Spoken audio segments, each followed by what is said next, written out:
welcome back to the Corporate Burnouts. Hey, Mandy, how are ya? So good. How are you? I'm so good, and I'm so excited because we have a friend with us today. We do. Hi. Very special guest for our 30th episode is Miss Maci Taylor. Welcome to the podcast. Hi. Welcome. Thank you. Happy to be here. So Maci is um, our first old teammate that we are bringing on the podcast, and I can't literally believe that it took 30 episodes to get here. I can't believe that we've done 30 episodes. That's insane. It feels like we just started the other day. But I'm so glad to have you on here because not only are you the only guest that's been on that understands where we came from because you came from the exact same spot, but also, you know, anyone who's listened knows that me and Mandy have different experiences and a lot of the same ones within that job and that experience. Mm-hmm. But I would love for them to kind of hear how your experience is a little bit different. We all obviously have left corporate at this point, and you left to go back to school, which I think is so cool. It's a whole different journey than we took leaving corporate.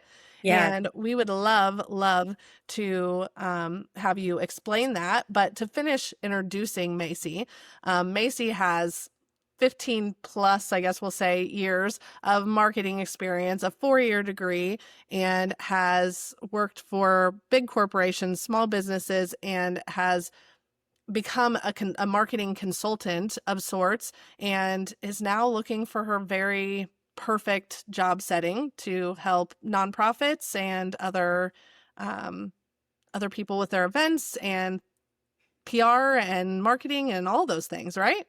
Yep. So welcome, Maci Taylor, to the podcast. Thank you. Happy to be here. Mm-hmm. Happy All right, to be here. so please tell us about your reason for leaving and the reason that you were so passionate about going back to school. So, at our previous company, I, like most of us, just kind of fell into the path that I was on. I started as a host at a local store restaurant and, worked my way into the corporate marketing position because it was the next thing to see. I saw somebody doing a job that looked really cool to 19-year-old me, and I wanted to be in that travel life, and I wanted to be really cool like Sarah. And yeah, I made that my thing and got there. And then I realized I actually didn't want that thing. Like, that's not anything I was particularly passionate about. And although we worked with really amazing people, the job itself was grating on me and my emotional and social health.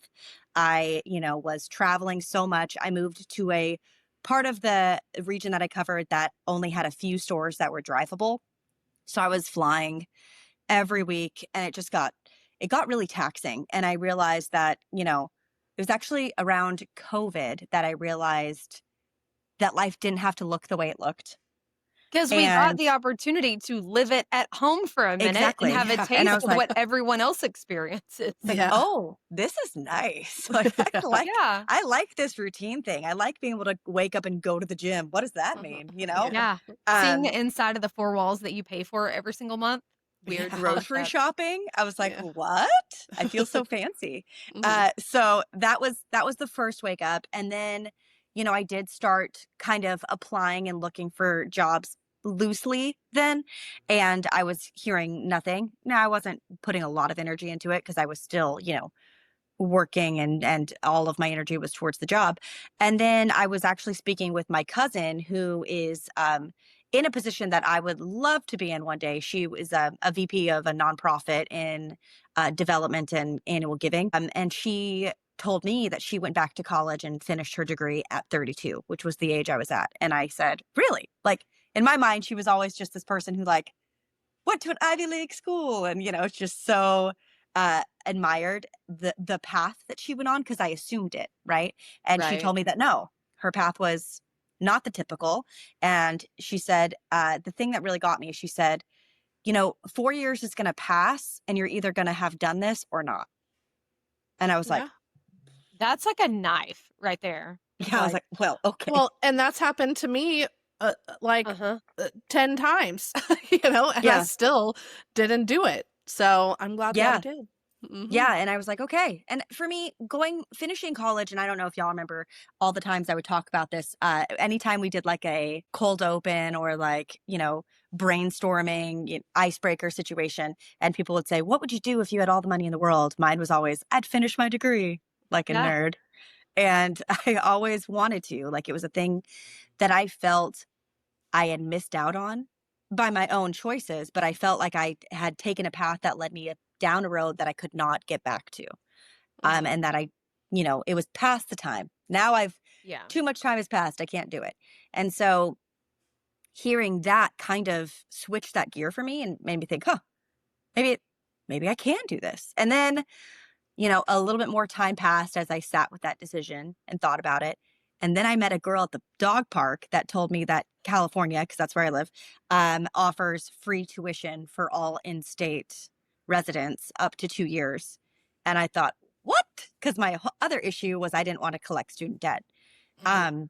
So I heard that. And then I started looking into that. And I figured, going back into your college in your 30s kind of eliminates the ego in any way. Like I was like, I don't have any pride. Let's go for it. Yeah. Um, so I went back to community college and I started there and I got my associate's degree and I got a 4.0. So then I got a full ride scholarship to the University of California, San Diego, and was able to do the 4-year program in 2 years, 2.5, without any debt. So that Which worked out. is in freaking incredible. But it's so Yeah. funny Incredible. because just listening to your story, I think about where my head was and where my maturity was when I was in college. Hmm. Not even remotely close to what it would be like if I were to go back now. I actually Right. think we kind of have it all kinds of backwards in Yes. the So do order I. of what normal looks like because there's no way that I would take it. I didn't give a flying crap about Mm-mm. history at 18, 19 years old. But No. now it's like you it's funny, I actually saw this on a Nate how do you say his last Bargatze. name? Yeah. Bargatze, yeah. One of his stand-ups, and he was like, "I realize now how much I did not pay attention because in every history movie, I watch it on the edge of my seat. Like, I don't know what happened." This is the first time I'm It's hearing so of this. exciting, yeah. And so when that happens to me, I'm like, "Man, I should really go back to school. I would probably care about it Yeah. now." Yeah. So, You like part of to me learn more now. yeah, it's Yes. a Yeah. little Yes. bit more invigorating and exciting, and so part of me is really jealous, Macy, that you've had the opportunity to go back and study and really take in and soak in these things. Not you did make really great grades, which is awesome, but it wasn't about the grades, right? Like, you were Hmm. soaking in the knowledge and really understanding and taking in the education for what it's meant for, Right. and, I think that's really, really powerful, um, just coming out of that, regardless of whether you use that degree or not, and Right. whatever fruition that, comes with, it's like, what an experience to be able to soak in that education and complete something that's been on your kind of lifelong bucket list. Yeah, Proud of absolutely, and you, it really sis. was. It was on all of the goals lists, it was Yeah. like, go to Paris, finish my degree, like, Mhm. on Yeah, the list of things to do. all of the things. Yeah. Well, so I love what you just said, Mandy, about that we do have this a little bit backwards. I like to learn, but I still would be stressed out about the grades and the all the things. But my problem with school and the reason that I dropped out was that I I still couldn't figure out what I wanted to do, right? Mhm. That And was I me. think that they do a little bit better of a job now, at least in the school district that my bonus kids are in. They put in front of them all of these different things and they give them opportunities through the CAPS program to go and see what they might want to do and job shadow and intern in high school and give them that time. And I just didn't have that. And so I didn't even know that marketing was one of my choices because it was literally like, you can be a teacher or you can be a this or you can be a Yeah. this. And I'm like, the only thing I'm interested in school are the psychology classes and the political science classes. Those are the only ones that I enjoyed. But I'm not like going to go into politics. That wasn't going to be, for me. And everyone who I talk to is like, you have to get a master's degree to really use a psychology degree for what you would want it for. And I'm like, well, I am not going to school longer, right? Yeah. But Right. I was immature And I was, you know what I mean? Like I was kind of dropping out because I wanted to work more. And, so it's just like, it would be great if everyone just went and got, jobs, like regular jobs, not careers. And they did their partying time that college Mhm. turns into for Uh-huh. 19-year-olds. And then they go back to school when they're like, okay, I've seen the world a little bit now. And I know what other careers I could go for, Right. because you're a little pigeonholed. You can't make that decision at 18 what you're going to do for the rest of your life. So how many No. friends do we have that don't use their degree? Yeah. Probably most of Most them. of them. Yeah. Yeah, that's just Yeah. it. And having a kid right now she's a junior. She's at the top of her class. The sky is the limit. She could do Mhm. whatever she wants, but she doesn't have a clue what that looks like yet. And I'm like, you know where you want to go to school. You want to go to A&M, but they don't let you come in undecided. And I think that's a crying shame. I get it, but at the same time it's like, how are you supposed to know what you want to do with the next billion years of your life? They God don't? They willing. don't let you come in undecided? That you have to pick a major No. before you start freshman Yeah, year? That's well, crazy. yeah, at A&M you have to be accepted to the school Right. and also to the program that you're applying to be in. So you can't Mhm. go in general Hmm. studies. You have to be in a program. So, Hmm. yeah. I was like, how badly do you want A&M? Mhm. And Yeah. why, other than like Yeah. the cool parts. Then So, to do this. Yeah. Well, and That's that's difficult, but I do love like getting back to you went back later and it was mhm. to potentially have a job like your cousin, but also to finish that for yourself, right? Right. Yeah. And so how has that treated you since you got the degree? Well, it's interesting because the first time that I stopped going to school, I did it because I knew people weren't graduating and finding jobs because it was, 2010, 2009, and we were in a little bit of an economic free fall. And then now I graduated last year. So my timing is excellent. Um, and, but it and, didn't deter you this time, and that's commendable. for Mhm. sure. And I don't think I predicted it to be in the situation it is, but I went as fast as I could because I wanted to get back into the job market quickly. And I didn't want to just like lounge about the campus. I was obviously not in the same mindset as the other students. So that's why I did the 4 year in 2 years, because I was just trying to get back to making a salary. Mhm. And I'm really lucky because our previous company had a lot of stock options and things like that I've been able to live on while finding a job post graduating. And that's been really nice. And it would be very different circumstances if I didn't have that option. Um, but it's been difficult because I thought that school would be the hard part, not Mhm. the job hunting. And I'm a little bit comforted in knowing that it's everyone right now. Like I was just speaking to my friend whose husband is in like IT cybersecurity, and he's pretty far up in his company, and he's looking at new places, and he's getting rejection letters that say underqualified, and he's a VP. And you're It's like, just "Oh, Underqualified for owning under the company, because otherwise I should probably be right." okay. literally. So it's both comforting and frustrating to know that it's everyone and not just me specific, because there's nothing really I can change in my approach to Mhm. change the application industry right now, because I have probably applied to over 1,000 places and heard back from maybe 100 and got like 3 interviews. It's Are very you intense. serious? That's Yeah. insane. I mean, I expected you to, have some crazy numbers, but like that's a lot. Yeah.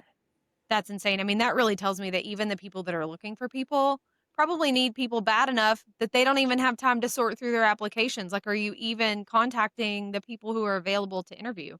No. Or or they're just really great at skimming a resume and going, this person's not a candidate. That seems unlikely.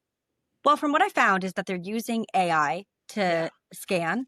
And the problem with that is it's not getting them the best candidates. Like, so they get somebody in the job No. potentially that's not great for the job, Yeah. because they didn't have a keyword on their resume or whatnot. So they got sorted out and then they turn that person over and they start again. So it's just, I don't think it's very good for the job market in general, this new system of sorting resumes or whatnot. But Yeah. I will see a job pop up an hour and a half ago on LinkedIn and there's over 150 applicants. It says on there over 150 applicants. Mhm. And then I'll see, the same job pop up 6 months later. So I don't know if they've just kept it open this whole time or if they've hired and fired somebody in that amount of time. Yeah, where they're having to recycle the same need because it Right. wasn't a great fit. Right. Well, my takeaway there is get some support from like if that's the case and you are, you know, in the job market trying to get a new one, get Mhm. some support with your resume. If they're having that AI sorted, you should be tailoring your resume to each individual position that you're applying for. I am curious though, Macy, as you've been out there looking, has what you're looking for shifted over time based on availability? Do you find yourself applying for jobs that maybe aren't really what you're looking for because you're looking for something? Or have you stuck to the, like, I know the vision, I know the goal, this is what I'm going to put myself out there for and not be swayed by all the other stuff going on? Yeah. Thus far, I have stuck. We'll see how I'm in interviews right now for a role that I'd really love, that I think I'd be Hmm. great for. And pending how that goes, I might shift into something that I didn't particularly think I wanted to do, like sales, Hmm. because looking ahead, again, I'm looking at what jobs can be replaced by artificial intelligence and what can't. And Hmm. more people based things will be more Yeah. difficult to replace. So I'm trying to kind of shift towards that because I'm seeing a lot of, marketing roles in general be sourced out or, Yeah. eliminated. Minimized completely. Hmm. Yeah. Well, it's Yeah. something that we think about too. Like this business could be obsolete in a few years if they keep building out AI for. I still think that, yes, you can get AI to do your social media completely, but it's generic and it's not going to be, you're not Yeah. going to get the engagement from that. But Hmm. that could change any time when they start to Yeah. make it, when they're creating videos, when they're saying, make me a video educating people about this and make it look like I'm saying it. You know what I mean? Right. Like when those things can really be streamlined and mainstream for anyone to figure out how to use. It's the same with websites. It's like they could easily say, put in exactly what you want, the aesthetic that you're looking for, the blah, blah, blah, blah, blah. And a website could pop up, like where you Yep. just have to Yeah. answer questions. And that like the design stuff is already kind of there. We still have Hmm. to fix stuff when people are like, I told it to do this and now this thing has legs, so we have to Yeah, or redesign that it word's not in completely. English. Yeah. Yeah, yeah. So it's like we're most of the way there on some of it, and so some of it we're starting to be obsolete, but I'm like, what is going to need a person to do it? And Yeah. it's hard. Those things are hard, and I am glad that you're thinking about that because you don't want to do all of this work and then get into a job that you love and they're like, you're laid off because the computer can do Yeah, as much everything as that Right. you you can can. do and faster and more efficient and, oh, by the way, way cheaper. So, Right. Mhm. Well, and Yes. I remember thinking about what I wanted ideally when leaving. And my joke was that I either wanted to make great money or do great things, and ideally both. Yeah. yeah, So, for sure. that's the hope. And like, that's why the nonprofit sector is appealing to me, Hmm. because doing, good for a cause I care about is something that I'm very passionate about and would love to get into. Um, but yes, I've become more open as the process has gone to different positions. I'm like, well, I could do that or that, kind of trying to fit what's available. But Yeah. I'm still hopeful somehow. Yeah. Yeah, I mean, you kinda have to be. You have to be Hmm. really resilient, and you have to know exactly what you want, and your answer was perfect. It sounds like you're grounded in knowing at least the trajectory that you're looking for, and there might be some leeway in how you are able to accomplish what it is that you wanna do, how you wanna show up in life, and what you wanna give to the world, but not so much that you're like, "Well, I guess I'll be an accountant now." Right. Like, Right. you're We're not not going taking a all the way. major shift, Right. right? Like, it's like Right. nothing super drastic, because Mhm. at the end of the day, talking about burnout, right, in life, like, Mhm. when we all lived it, we lived it together, holding hands with tears running down our face, like, Mhm. to be able Yeah. to avoid that in the future, like, there has to be a spark, right, in what Right. you're doing, so holding true to that and persevering through whatever this world is. I don't even know how to describe it anymore, but Yeah. to get through it and, still be able to be on the hunt with a smile on your face. And not backslide, but I've had opportunities that were very similar to our past roles, and I Mhm. said no to those Yeah. because I left for a reason, Yes. and, Mhm. I'm proud of that. I'm proud of what I've done in general. Like, I think Uh-huh. it is funny because my Virgo rising didn't allow me to not get good grades. And, it's kind of hilarious, and you should tell, your daughter that nobody cares on your resume that it's magna cum laude. I'm like, "Damn it, I Yeah. really tried." I Yeah. really got that top Well, 10%. and the thing is that there is a chance that it could make a difference at the very we have these two people and we literally just don't we can almost not pick, but this person obviously has the commitment to making like Yeah. to this. Who knows if it but it doesn't help you get an interview, that's for damn sure. Nope. Because it does not matter. um it it only mattered for your self-worth and the pride in yourself for doing such a good freaking job, and Paisley doesn't have it in her to do less than Right. 100%. So Bless She's a this child if she ever gets a B. Yep, yeah. I It's feel that. never happened, and I think she might actually have a heart attack. Mhm. I Yeah. got 1 A minus, I'm still mad about it. Yeah. It's actually But we kind of have funny. to We've had that conversation in high school. She's like, "Mom, once I get to college, passing is passing, right?" I'm like, yeah, "Well, don't put that much pressure on yeah, yourself. I but mean, at the she needs to same time, graduate. like, don't if passing is the standard and you Mhm. don't quite hit it, that's a problem, but, like, if you just keep trying and you don't make all A's, like, you won't die. You're No. no company is gonna be like, "Well, that B 2nd semester was a real problem." No, no, no, they don't No. care at all. Well, but what I'm looking at with her and with Macy and with us, like, this is the high achieving leads to burnout kind of situation.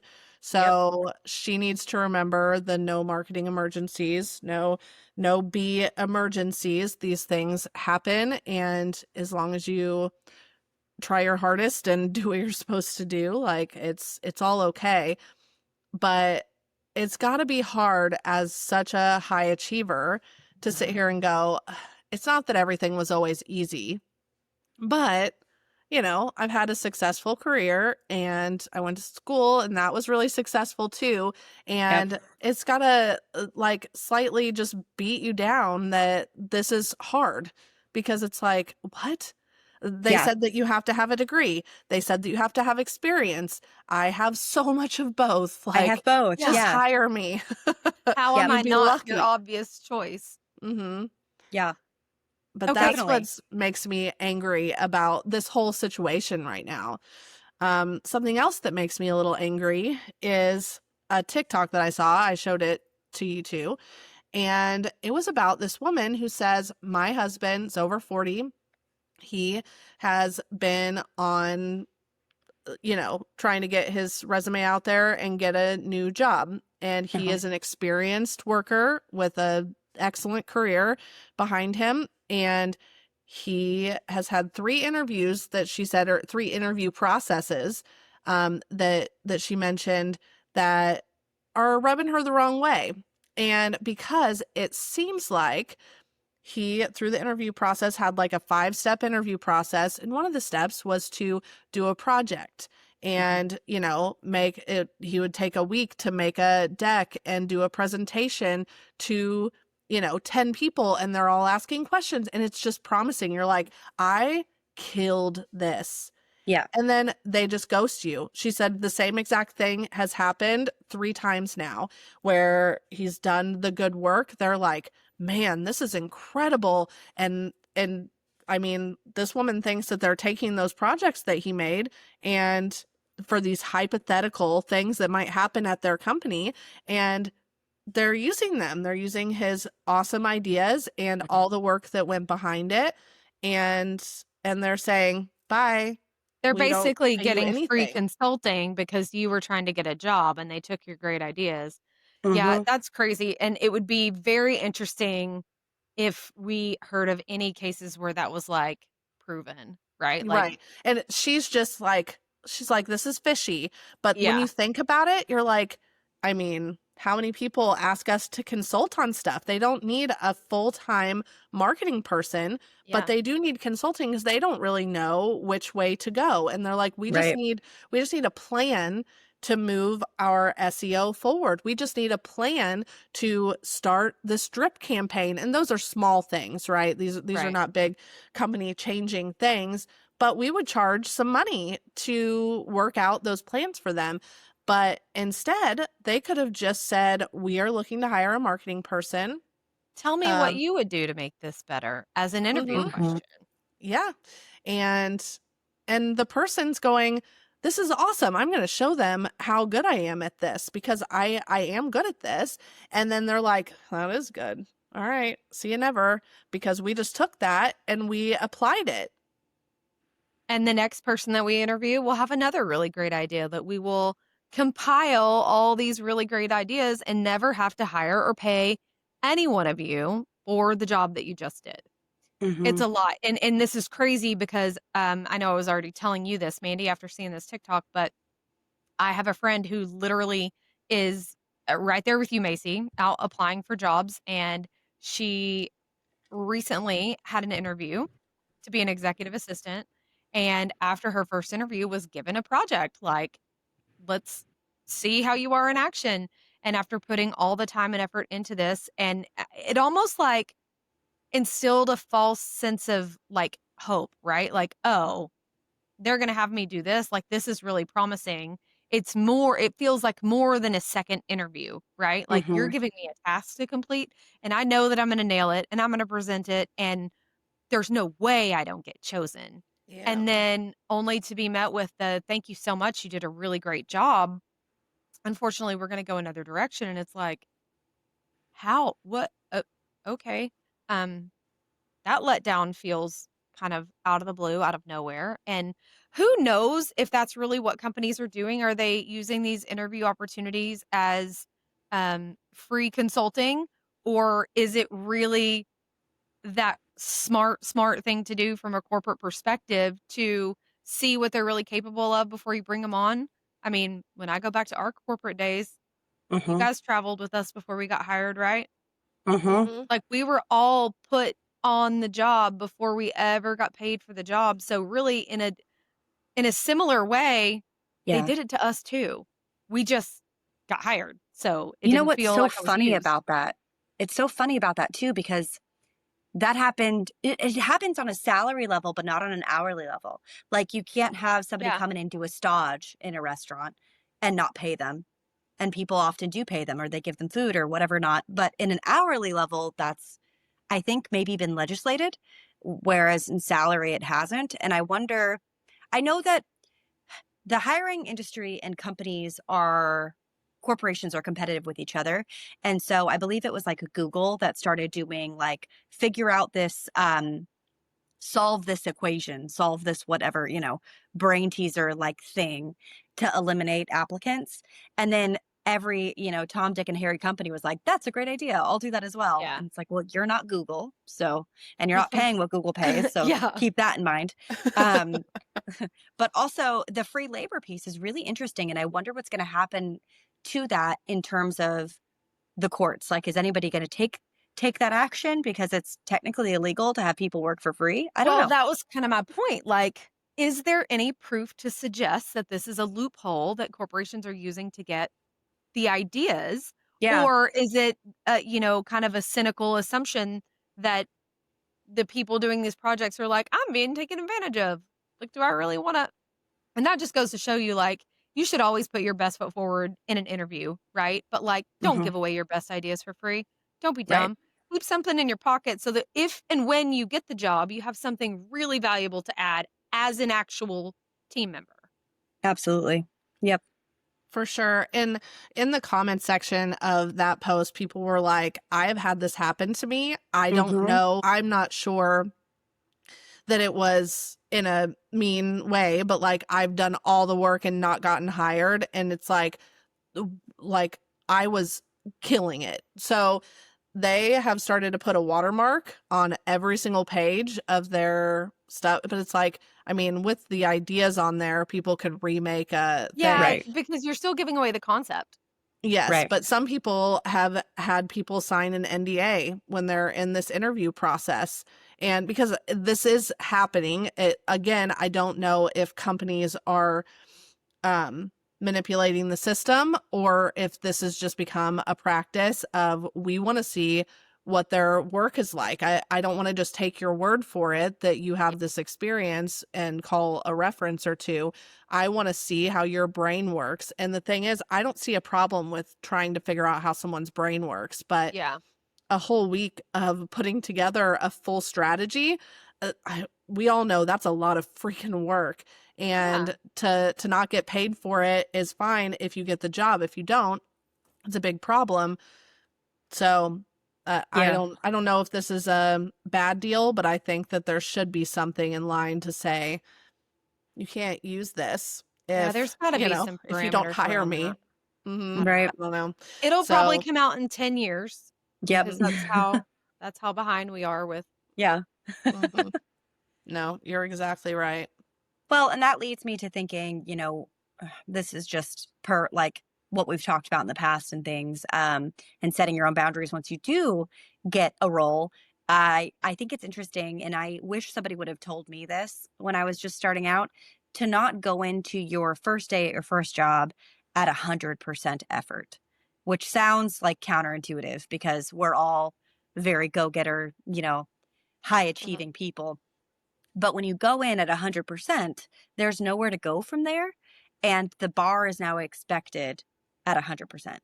Mhm. So anything less than your very best is going to be seen as slacking Well, versus you're gonna look building like up a to it. flash in the pan, right? It's Right. gonna look like you Mhm. came in hot and then you fizzled out. You didn't really have anything else to give. So if you go in on Hmm. day one, guns a blazing.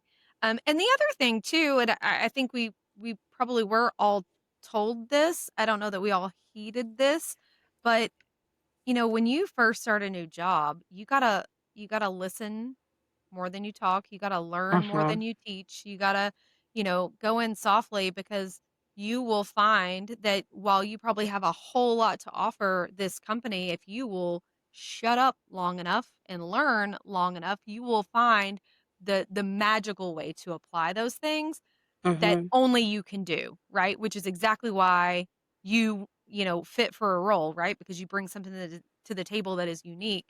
And until you shut up long enough to learn what that looks like and let your brain do the creative thing that it does, you won't get there. You're just going to be, to your point, going at 100% until you run out of steam, you hit the wall of burnout, and then you're back at the beginning of the whole process going, why did I even want this to begin with? I think that can also apply to, I know, previous conversations y'all have had about setting those boundaries. And I think that it's the same in terms of like your time boundaries or what you want to actually like put in terms of literal hours into a Mhm. role in the beginning.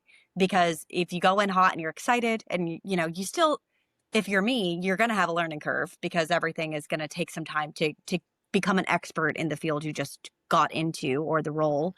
But if you go in too excited and you work all day, all night because you go home and you're on Mhm. fire, then that's the timeline expectation that's associated with you as well. So Mhm. I think that's a really hard thing to pull back on rather than to establish in the beginning of your Yeah.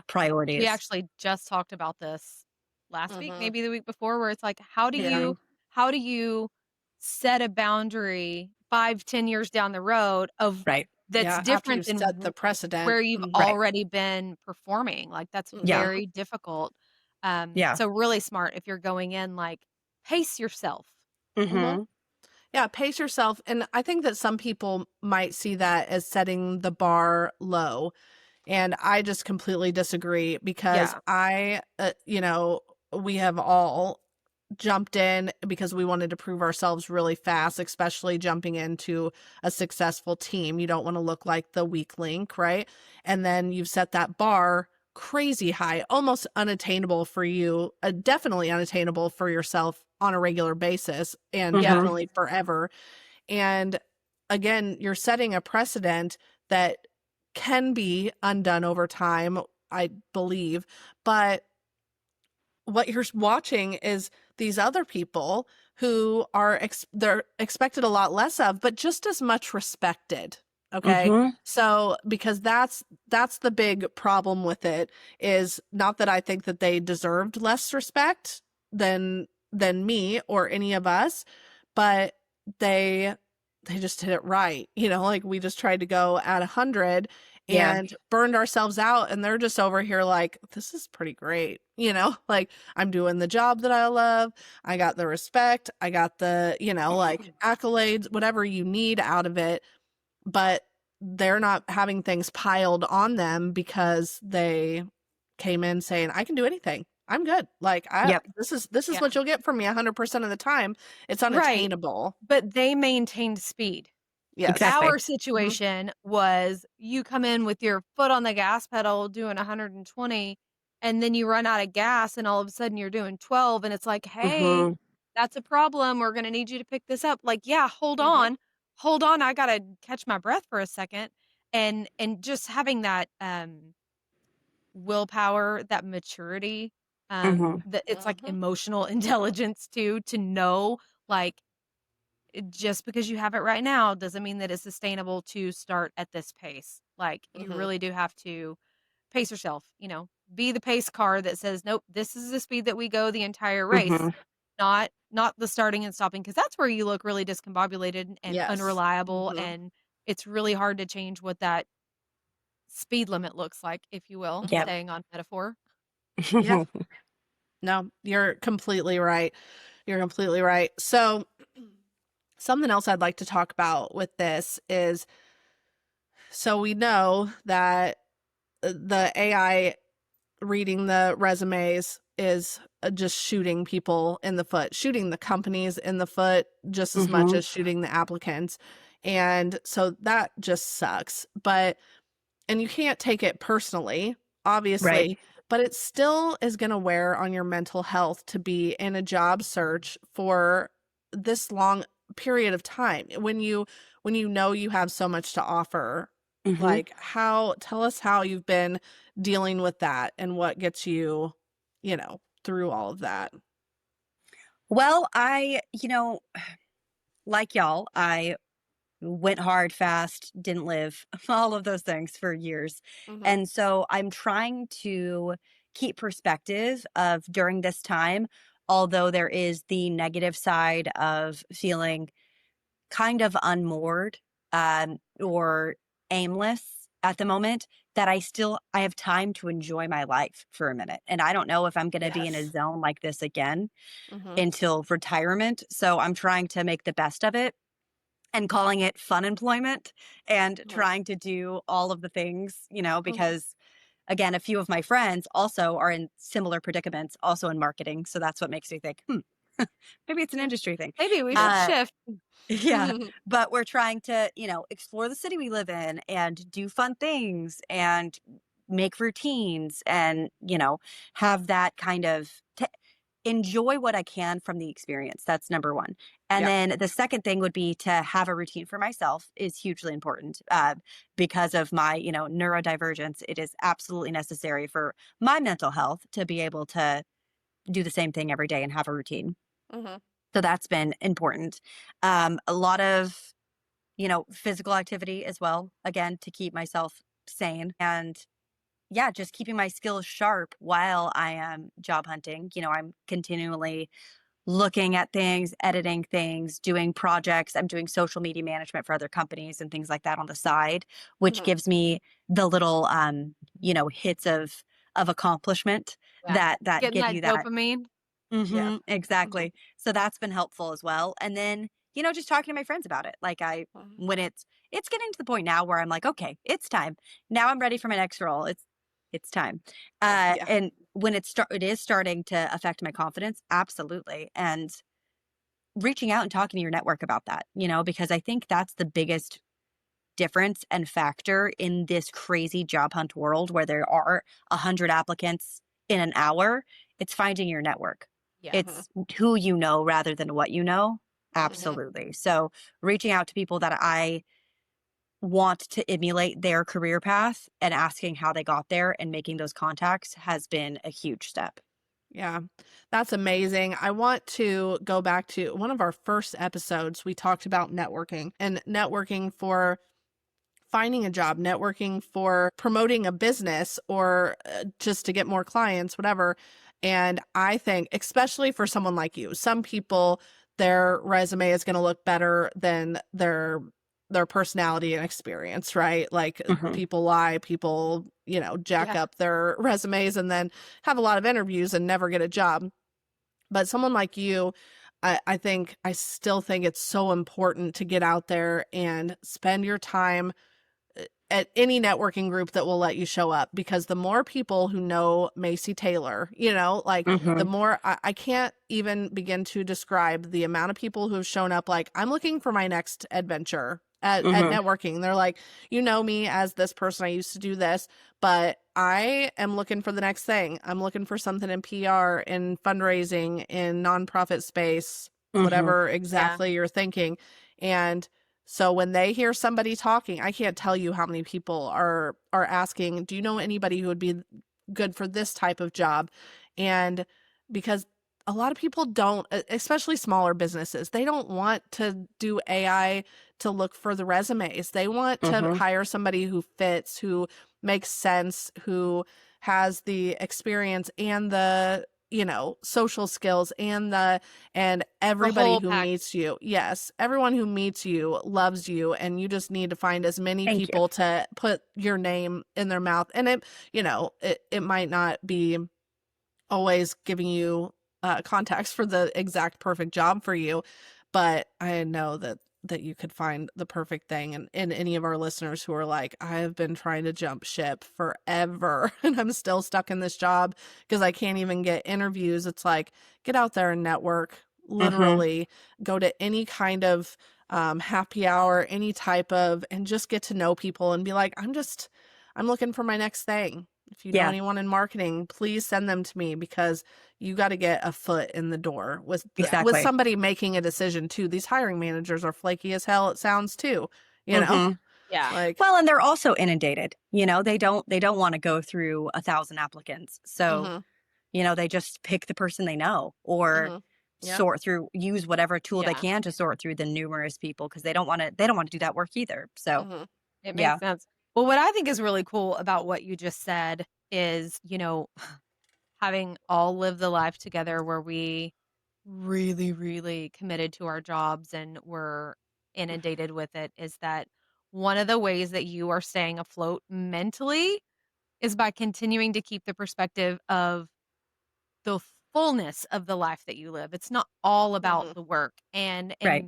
maintaining true to the fact that you want to find something that's going to complement the life that you want to live, not something that's going to overtake it and Mhm. take away those parts that you've worked really hard to build up and make stable parts of you. I will run as fast as I can. It's a strength and a flaw that made the burnout absolutely kind of inevitable in the role we were in. mhm, And so I think it's a little bit poetic, and I'm grateful for, God and the universe making me stop for a moment because just like with school, I did the 4-year program in 2 years because I'm like, have to go as fast as I can. So it's kind mhm, of perfect that I had to slow down for a minute through this Yeah. process because I can't physically make it go faster. So I'm having to Yeah. enjoy the ride a bit and live my dang life. And you miss mhm, so much of life when you try to blow through it. I mean, I that's a lesson know. I have to learn. We were just talking about this. I can't even Mhm. watch an Instagram reel without holding my finger down to watch it on Mhm. 2 times. Like, I don't my brain Yep. doesn't have mhm, time for that. And so when I Yep. watch things that you can't fast forward, I'm like, "W come on." But also it's like, "No, man. enjoy the video. Like, Yeah. Mhm. it's Slow okay. down. Yeah. It's Mhm. It's okay. only a 1-minute video. Yeah, it's It's not 1 like a minute. 30-minute video. You'll be Well, and I'm fine. trying to 1.5 people speaking in real life. Yes. I'm like, that's Yeah, too slow. Go faster. Yes. seriously. If everyone was Lorelai Gilmore. Yes. Literally. Like, talk at my Mhm. cadence, please. Pick it up. Yep. Yeah, but that also might be why we all want people to talk faster because we were raised by Lorelai Gilmore. Yeah, Yep. seriously. Addicts Mhm. over here. Yeah, yeah. Well, this was an excellent conversation. I Was. want to give a couple of, I mean, I feel like you've given so much good advice to anybody who is doing this process at the same Mhm. time as you.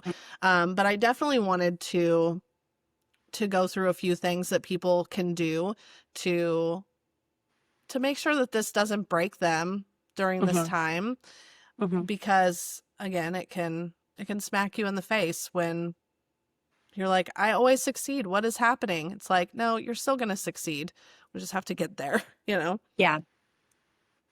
Well, that reminding myself that no, I'm still going to succeed. Like, it will be fine. I, fully believe in like manifesting the things in life you want. So I do have a little manifest board with the pictures of, what makes me feel the sense of accomplishment, the fulfillment, happy, excited. And I think that that's really important to kind of invoke feelings when you're making something like a manifest board or a list of goals or whatever, and then Hmm. look at that daily. That's been helpful. And then again, routine is a great way for me to keep my mind, surrounding myself with like-minded people who are equally as driven and motivated so they can give me ideas has also been very helpful. Hmm. And just remembering that for me, the big proving it to myself piece was going and graduating. And that's why I was so insane about the A's and getting the good grades, because I needed to prove to myself that I could. Hmm. And I did that. So I keep remembering, like, no, you Yeah. did it. You proved it. Like, you've got the stuff. You just gotta Yeah, wait for it to figure out. one huge accomplishment this year. It should Yeah. be enough, right? Yeah. It should be Yeah. enough for you. Yeah. You're So okay. keep that It's in gonna work. mind. Yeah. Exactly. Yeah. Well, I So love just that. remembering. And I love just something to take away that you said, was any path is open to you. Life is too short to be unhappy at work. Hmm. Absolutely. And That'll that's, make me emotional, I know. Yeah. Yeah. because you've started over, and it's kind of like dating boys. It's like, you Ugh. why would you go and be unhappy? Like, just put all of your non-negotiables out there and don't make the same mistake that you made with your Hmm. ex. Like, Right. you have to go and say, this is what's real. Here are my boundaries all set in place. Here are my Yeah. non-negotiables, and don't take less just because you're afraid, because you're afraid that you're not going to find a job. It's like, no, go find the right one that fits with your life, Yep. and that you can be happy going to, because Yeah. you spend a lot of time there. Absolutely. You're right. It is like the relationship piece, because it's the sunken cost fallacy of I've already spent this much time here, so therefore I must stay. That's Mhm. Right. Like, silly because if you leave the world you're in, it means that you have to trash the 15 years that you were in it before, but you don't. You carry right, that with you. That was a right, weird thing that I had to get out of my head too, where it was like, you're not throwing away the history or the investment. The investment got you here. What are you going to right, do with where you're at? And right. that's a huge piece of it too. And you came into this with a boatload of experience, and then the wherewithal to realize that there was a step that you needed to continue to completion. And while it may be out of order for the ordinary, um, I think there's something really great waiting for you ahead. And I'm excited to see what that looks like.